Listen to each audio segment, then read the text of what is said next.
choosing a dog, what I would say is really research into it before you actually get your dog. Look at your lifestyle. Do you have a large house and a garden? Look at your family and the size of your family. Do you have children? And then look into what type of dog you would like to suit your lifestyle. Understand that some dogs bark more than others, and other dogs are more snappy than others, and some have wonderful temperaments with children. Before you choose your dog, think about what type of breed it is, and if you live in the desert. If you live in the desert, then you wouldn't get a husky. So look at cold weather dogs and other dogs that do so much better in a warmer climate. For instance, Ellie here is bred for the warmer climates. So really look at that. Think of going to a shelter. These were rescue dogs, and the rest of my family are rescue dogs. So do a little bit of research into that first, and then look at the size of your dog. Do you have a yard? Do you have a big enough house for a German Shepherd or a Great Dane? So really think about all these points and whether their personality fits in with your home and your lifestyle. Obviously, if you're living in an apartment, you would choose a smaller dog because you can't bring a large German Shepherd into an apartment. Well, you could, but with great difficulty for you and the German Shepherd as well, because you need to have a yard where you can just open the door and let them go. You need to walk them 4 or 5 times a day if you don't have a yard.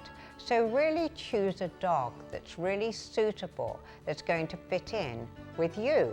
If you live in an apartment, obviously you're going to think about a small breed of dog because it fits in so much better with the apartment and it doesn't take up so much room.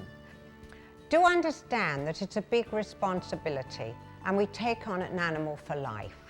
And there are certain things that we have to do for our animal. And if you have a dog, the most important thing is that dogs love to walk. It's very hard for them. Just imagine, I always say to people, put yourself in the animal's body and see how it feels to be an animal.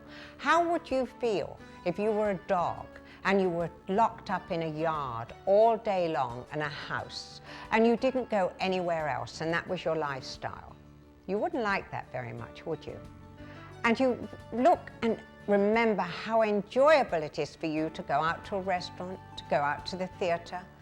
Well, when you take a dog for a walk, the enjoyment of going for a walk with his human companion, he just adores sharing that life with you, just as you enjoy sharing your life with your family and your husband.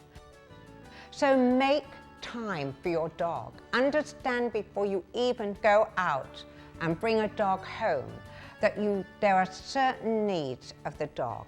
Make time for him. You have to be a responsible pet owner. Take the dog for a walk. You may have a large yard and think, oh, that'll do, let him in and out. It won't do. They need to get out. To start with, they need to know what it's like outside of their home and yard. They need to get to know the area. And when you take a dog out, he gets to know where he lives, and if ever he gets let out, he'll know how to get home. Many dogs get lost because they don't know how to get home.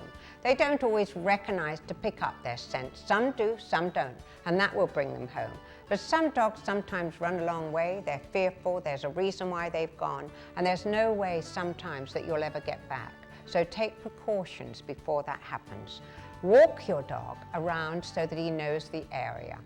Also, when you walk him, he loves to sniff. Some dogs sniff more than others. And often humans are in a hurry and say, come on, come on. Well, how would you feel if you had a wonderful newsy letter that came to you from a friend and you're reading it all and then suddenly someone whisks it away from you and you don't get the ending of the letter? Or you're reading a fabulous book and you want to know the ending and suddenly that's taken away and you don't find out the ending. When dogs go out, it's like picking up their post, reading it, and when they spray, or they pee.